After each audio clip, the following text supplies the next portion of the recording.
Okay, let's talk about Executor for a little bit. This is a really fun character, pretty popular. You see a lot of people use Executor. What you're seeing right now is the playstyle that most people gravitate towards in the beginning. This is one that you see YouTube videos and stuff of people showing this playstyle because it's a really good playstyle when you first start the game, right? So that's put Chilling Mist on your weapon, put Poison on your weapon. Those relics that give you those items will give you buffs against poisoned or frozen enemies as well, right? So double buffs, triple status effects with the bleed, which is innate on the weapon as well.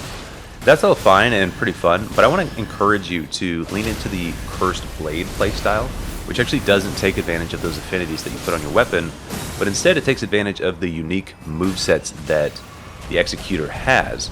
So for one, you can deflect anything, and as you saw right there, you actually don't need to be in the Cursed Blade stance.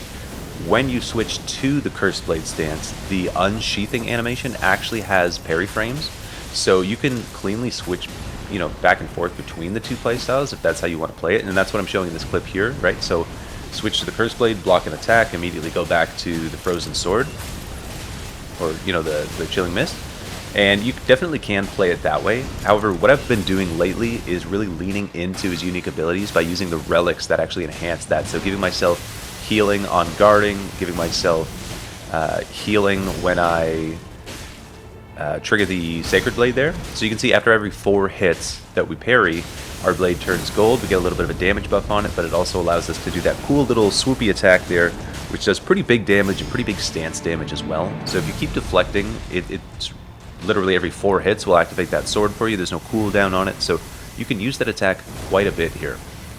You can also see in this clip that it's raining around me, and I would highly advise using the while walking kind of buffs if you are going to use the Cursed Blade stance with Executor. The reason being is that you're doing the slow walk the entire time that you're in this stance, and you can see the rain goes up, the rain finishes, and it's only about 2, maybe 3 seconds before the next rain shower comes down and starts hitting enemies. So you've pretty much constantly got extra attacks coming around you in an AoE-like fashion. You can get the stars, you can get the red lightning, you can get the wraiths while walking if you find a weapon that has that on the passive. And the weapons that you have in your weapon slots, the ones that require you to be holding the weapon, they will still take effect while you're in the Cursed Blade stance, so keep that in mind as well.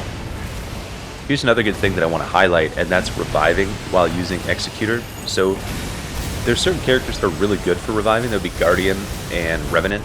The other characters are kind of a mixed bag, right? So Iron Eye, a fully charged shot, can get you up at a tier 2 revive, but not at a tier 3. I think Wilder maybe is one of the worst for reviving, just in terms of the amount of reviving damage that he does. But when you switch into the beast form in Executor, or with Executor, sorry, you can do that little roar attack, the L1 attack, and it has a huge AoE. So if your allies are close enough together, you can get both of them at the same time. And you definitely have enough time to do enough roars to get people fully revived from a tier 3 revive. So that's the play there. If you're last man standing and your teammates are on that tier 3 revive, right? You're going to be hacking at them forever to try to get them up. You've got a boss trying to kill you, probably a Night Lord at that point. It's very difficult. It's most likely not going to happen unless you get really lucky. However, transforming into the Cursed Beast and just roaring at them is really going to help you. Now, there's something that really helps with this as well. Because what happens is you're standing there roaring and you're susceptible to taking damage from the boss, and you can actually be killed while you're in the Cursed Beast form. So there's a relic that increases your health. Increases your health, basically heals you every time you roar and you're in the Cursed Beast state. So that's going to keep you alive to make sure that you can finish the rev, and it's also going to fully revive your teammates, and it's going to do some damage to the enemies as well. So it's got a huge AoE. It's not the highest damaging thing, but it's really nice. So you can see it right here, just doing the roars. You don't have to be super precise. It's a big AoE. It's going to get your teammates up. They only had like a tier 1 revive there, but again, the Cursed Beast is also... He does a lot of damage. I think it's the highest damaging ultimate in the game. If you manage to land all the hits and take full advantage of the time, and of course you don't die while you're in that state. But yeah, in terms of total damage that you can do, I believe that is the highest of all of the Night Bears in the game. So right now I'm showing you a clip of me playing solo, and I think this is where Executor shines. I mean, all characters I think perform best with teammates, it's definitely a team game, and it's designed to be played that way. But if you're going to do some solo runs, Executor is an amazing choice. So the little deflects that you do actually do stance damage.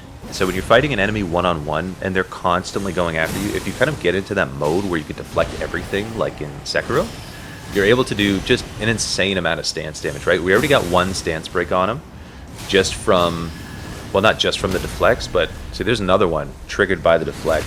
So I think I got 3 crits on that guy here, and then using the Cursed Blade, managed to take him out pretty quickly. This is one of the easiest bosses in the game, but still, I think that's pretty nice how quickly that works there. Here's something kind of random I wanted to show you, and it's just like the safe technique for fighting flying dragons. You can do this with any character, it doesn't matter. So the key thing here is you don't want them to do their fire attacks, you want them to do their physical attacks. That'll allow you to consistently hit them in the head where they take 50% more damage and also 50% more stance damage. So that initial attack that he did where he goes up into the air, that's very easy to dodge. What you want to do is get a little bit of distance and roll backwards. He's going to do it again right here so I can kind of illustrate again. Roll backwards, and that's going to put you right in front of his face. Do some jump attacks, or depending on what weapon you have, if you have a longer weapon and you know, there's less chance of missing him, maybe hit him with some charged attacks. When he goes down, you can take the crit, but wail on him first. I mean, hit him at least 5 or 6 times before you take the crit, because the dragons will be down for a long time. But as you saw there, I was using dual katanas. Those aren't, you know, the heaviest weapons. They don't do a ton of stance break damage, but I was able to take that dragon down very quickly there just by hitting him in the head. If you don't go for his feet, just stay away from his feet, he's not really going to do the fire attacks. Stay near his head, and you're going to be golden. Here's another thing I wanted to highlight. So when you deflect an attack with the Cursed Blade out, a lot of times you take these big attacks that'll send you back and make you do that cool backflip animation, so you're going to see one right here actually. Now I'm too far to get a guard counter. I do one anyways, and I've got the effect where those who live in death will appear when you do a guard counter. This is actually a really sweet perk to get for Executor for this specific reason, right? Taking those big hits, that's gonna knock you back and kind of put you out of the fight, out of range to hit with a guard counter. Having those ones who live in death will kind of, you know, just appear on the enemy. They're always going to hit them, so you can always get something out of it, and you're not really gonna get these wasted opportunities like that. Okay, let's talk about passives a little bit. There's a number of passives that work really well with this playstyle. It's a little bit more obvious if you're going for the Poison Frost kind of setup, but if you're going for the, you know, Cursed Blade kind of playstyle, there's a few things that you're going to want to get, and a couple of those are unique to Executor.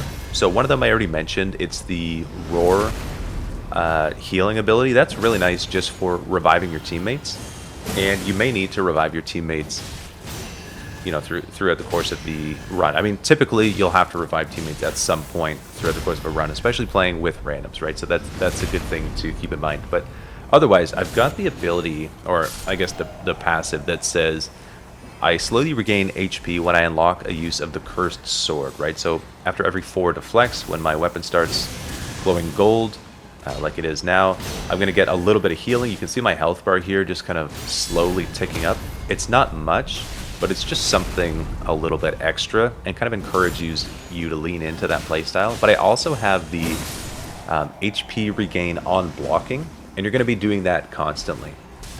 So those two things will kind of help you keep topped up a little bit. Another thing to look for is improved guard counters. So that one's a little bit obvious. Improved character skill is also good. So when you use the Cursed Blade skill, the Holy Swoop thing, that's going to do a little bit more damage if you have improved character skill as a passive on some of your weapons. Another thing, though, that you can look for would be improved guarding, especially while you're getting used to the character. So one really nice thing about Executor and Nightreign in general is that when you block, it's always 100% physical damage reduction. So even if you kind of miss the timing on the parry a little bit, you're probably still going to hit a block, right? You might not time it right, you'll hit a block instead of a parry. So that's going to make you take way more stamina damage, and you might get guard broken there. It's not good to get guard broken, obviously, but if you have perks that kind of increase your maximum stamina or increase your guarding ability, then it's going to increase your guard boost, right? And you're less likely to get guard broken when you miss a parry like that. So it just makes it a little bit more forgiving. I know that's a small tip, but a small thing to keep in mind to maybe help you feel a little bit more comfortable with the guarding. It is a little bit difficult to get the timing, but honestly, you know what? I take that back. It's not even really that difficult. It just takes a little bit of patience. But, you know, go for a solo run and make a point to just use, you know, the Cursed Blade on every enemy that you fight. Who cares if you die, you know, to the boss in round, you know, day 1? You're just doing this for practice, right? But you're going to see that it actually is pretty easy, and the timing is actually quite generous, right? A little bit of practice, you're going to be comfortable with it, and, you know, I promise you, you're really going to enjoy this. Okay, so speaking of passives, one thing that I've been trying to put together, and I haven't quite done it yet, is I'm looking for like the ultimate walking build with Executor. And what I want to get is the Rain of Stars, the Red Lightning, and the Savage Flames while walking.